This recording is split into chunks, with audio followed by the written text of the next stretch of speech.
have been involved in the trucking industry for my entire life. And because of that, I have seen the impact that the industry has on their lifestyles and then therefore on their health. It hits really close to home for me, and that's why I am so passionate about helping drivers to improve their health so that they can be around and healthy for their own families, because that's the position I've been in. So I've worked for Healthy Trucker for over 4 years now, and in that time I have helped drivers and staff across the industry lose thousands of pounds. One of these days I'm going to go through and actually try to tally up how many pounds have been lost, but it is well into the thousands.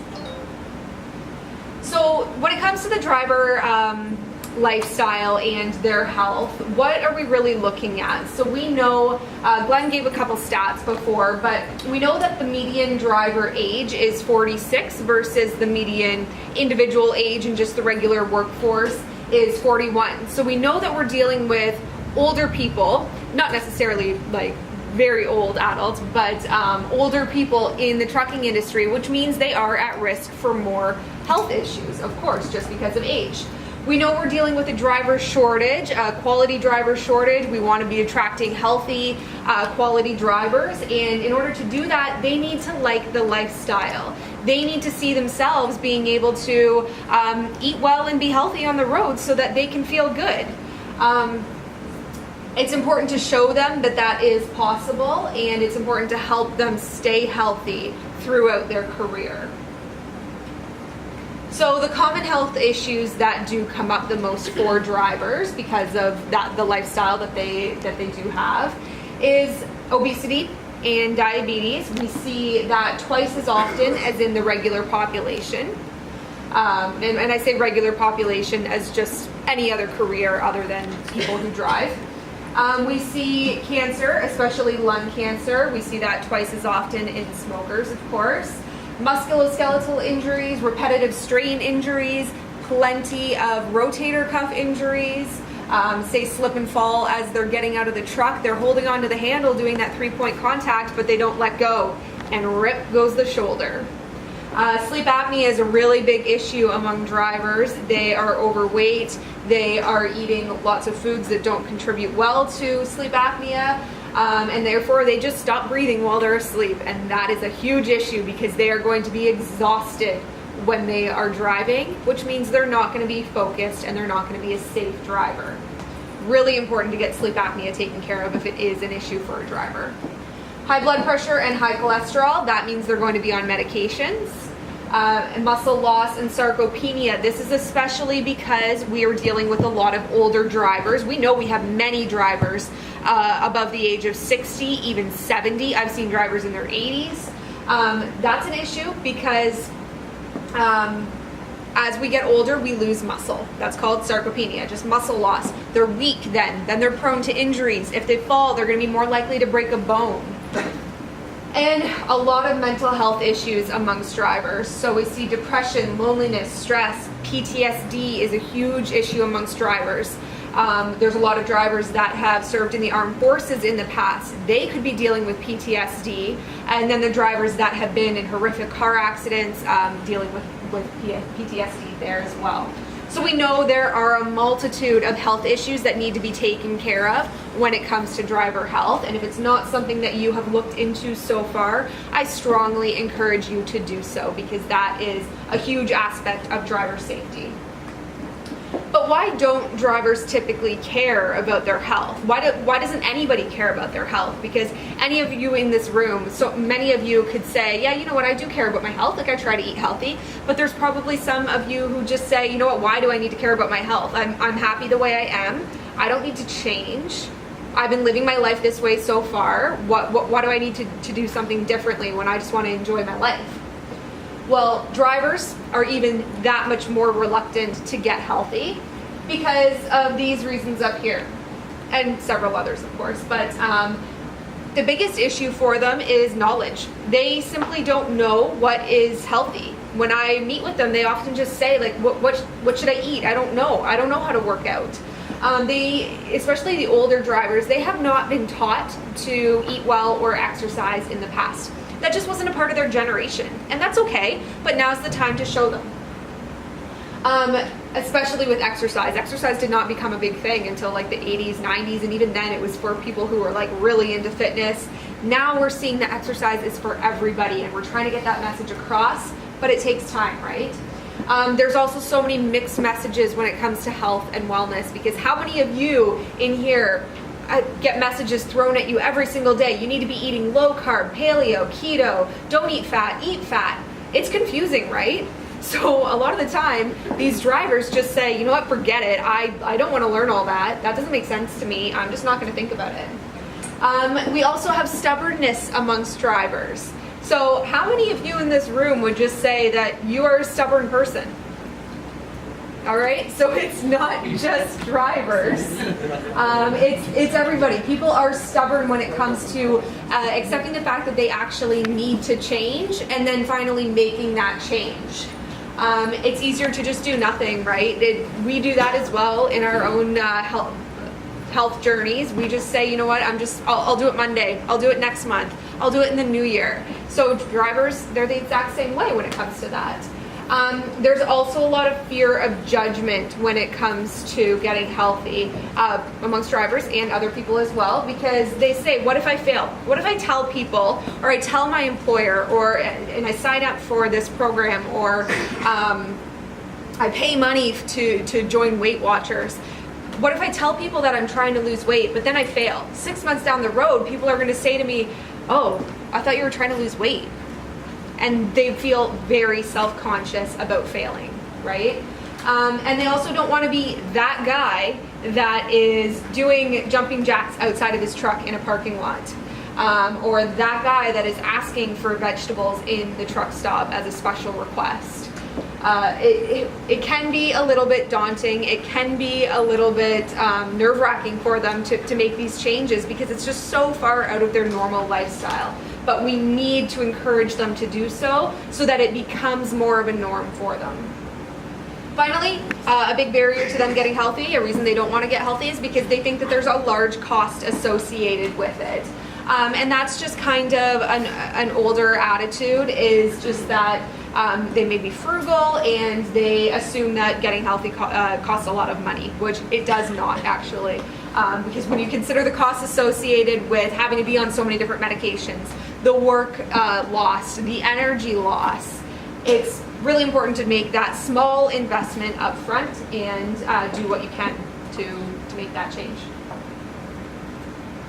The thing with drivers, though, is that they are surprisingly interested in getting healthy once you knock down all of those barriers for them. They see the value of their health more than they ever have in the past, because they're seeing all of these health conditions pop up. They're seeing that their doctor just told them they have high cholesterol, or they may have diabetes and they have to go on insulin and now they can't drive in the States. Lots of different issues that we're seeing, and they're realizing, holy crap, I need to make a change now. Especially because since they became a driver, maybe they just started driving like 5 years ago, and then in that last 5 years they've realized that they've put on 30, 40 pounds. We really need to help guide them to make that lifestyle change. A lot of them, especially those older ones, have grandkids, or if not, they might have kids that they're really realizing, I want to spend time with them. So that's a good motivator for them. And with older drivers, they realize that they are not able to retire yet because they simply financially can't make that work, but they're not healthy enough to continue working. So they're in kind of a pickle there. They need to get healthy and stay healthy so that they can work for as long as they possibly can in order to fund their retirement, right? So in order to break that cycle of negativity and fear around getting healthy, we have to just break the cycle, take that first step, and get them on the path to a healthier lifestyle. They think oftentimes that it's too late. Maybe they're 40, 50, 60 years old and they think, you know what, it's too late, I can't get healthy at this point. But you can get healthy at any age, and we need to let them know that. They may not know where to start. They need education and encouragement, and that's going to come from lots of different areas. You know what, like, we've got plenty of gyms and wellness programs out there for the general public, but right within the trucking industry, we need to provide them with resources that will help them from a standpoint that they understand and that understands them. Because these drivers, they can be very disciplined, they can be very routine oriented, they just need to know what to do. So in order to turn that ship around, it takes time, and from the fleet standpoint, it's going to be a little bit difficult at times, and it might feel like nothing is happening, but you need to stay consistent and put some different programs in place to change the entire culture of your office and your company so that they feel like they do work with a company that does care about their health and a company that does help them to become healthier. You have to stay consistent, make it easy for them. They don't need to be doing some expensive weight loss program where they have to check in every single week and weigh themselves. It can just be something as simple as offering up brochures on healthy eating and sending them out in their pay stubs every week. Do that for everyone over time and offer them different resources, and they will get healthier because they're slowly going to absorb that information and make the change on their own time. You need to make them feel valuable, make them feel like you actually care about them as employees and as drivers. And you do need a few key drivers to set a good example. So if you have any drivers at your company that you know have changed their health and they're willing to talk to you about it, maybe they've lost a lot of weight, or maybe they got rid of their medications, talk to that driver and say, you know what, would you be willing to kind of share your story with other drivers and let them know how to get healthy? That can be a really good way for them to talk to somebody that knows what they're going through and can help them out. And then finally, lead by example. So management, safety, we want everybody to be showing that they are working towards bettering their health as well, and they're going to be a lot more likely to participate in any programs and wellness initiatives that you do run. So how do you create a healthier work environment? One thing you could do is host healthy drivers meetings. So maybe at those meetings, instead of offering pizza, burgers, hot dogs, you bring in wraps or even sandwiches and fruit, salads. Lots of healthier options are available out there, easily catered. So make those options available at drivers meetings instead. Clean up your office vending machines. So a lot of you probably have a vending machine that's available for staff or drivers to just grab chocolate bars and chips and different things as they're running through the warehouse. But it is a great idea for you to swap those options out for just healthier items, healthier granola bars, maybe pretzels are the worst thing that'll be in there. You don't need to be offering pop. There's no reason for that. Water and coffee are plenty. Offer fruit in the driver's lounge if you're able to make that work. Budget for that and have somebody get that in. Fruit is a great option to just have a quick snack, and the more that they make that a habit, the better that's going to work out for their health, of course. You could offer incentives for quitting smoking or incentives for weight loss challenges. So one of our companies, right now, they're actually in the middle of a weight loss challenge where all their drivers or whoever wants to participate is working towards losing weight during the months of May and June. And the person who loses the most weight will get $10 per pound. So there's a couple guys that are shooting to lose about 50 pounds. If they do that, $500 in their pocket cash. All right? So you've got to come up with these ideas, pitch them to management if you have to do so, and see what you can come up with at your company. And then finally, like I said a minute before, provide handouts and other education for them. Just quick things that they can start to absorb that information so that they become more confident in making healthy decisions. Finally, another thing that you can do is to join the Healthy Fleet Challenges. So if you haven't heard of these before, we started those up, as Glenn said, in 2014. Started with step tracking, and we had over 80 to 100 fleets participating in those step challenges with using Fitbits. And we had over 800 participants in it. And again, thousands of pounds were lost just doing that. I'm just gonna grab my water.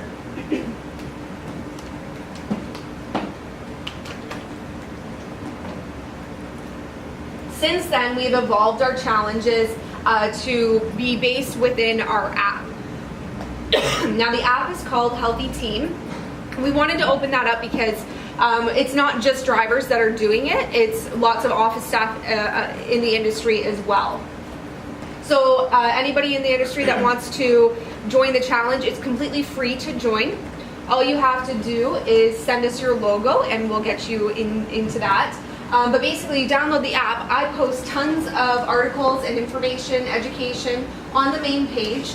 And then everybody else gets to go in and post what they are doing for meals and exercise. So we have drivers in there that show us kind of all the places across North America that they drive and the different things that they eat while they're on the road, drivers that cook in their truck or find healthy food right in the truck stops.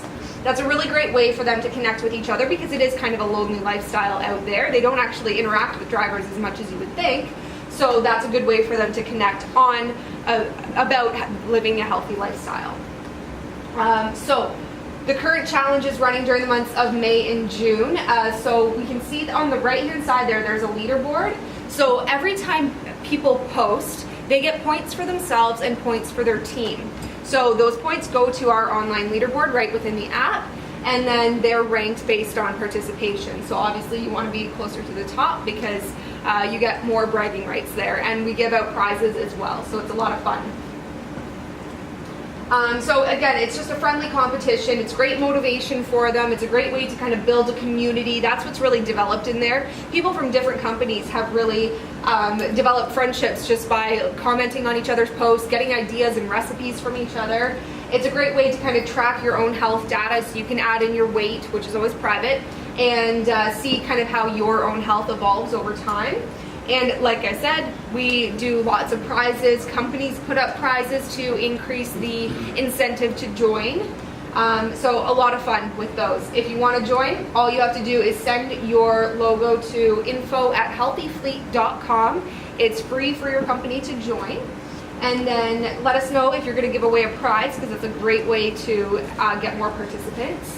And just download the app on the Apple or the Apple App Store or the Android Play Store, and start posting, start sharing, and see what you can do for your health. So finally, during the afternoon, we do have our body composition scale here. So I think kind of while you guys are sitting through the final or the rest of the presentations, if you want to, you can test out our scale that we have at the back of the room. So one by one, you can maybe sneak back there if you go to the washroom or to grab some water. You can sneak back there and try out our scale. It takes like 30 seconds per person, and it gives you a little printout about your own body, like your body fat percentage, your muscle mass, your metabolic age, lots of different information on there to give you a starting point and to maybe see what you want to do to work towards your own goals. We bring this scale to drivers' meetings quite often, and it's a great way for them to kind of gauge their own health and set some goals. All right? We actually just did a health break this morning at a fleet in Windsor, just outside of Windsor. There wasn't any drivers at it. There was about 13 staff. When we walked in with the scale, everybody was a little panicky. But as soon as the owner got on and did it, every single employee got on and did it as well. And to see them compare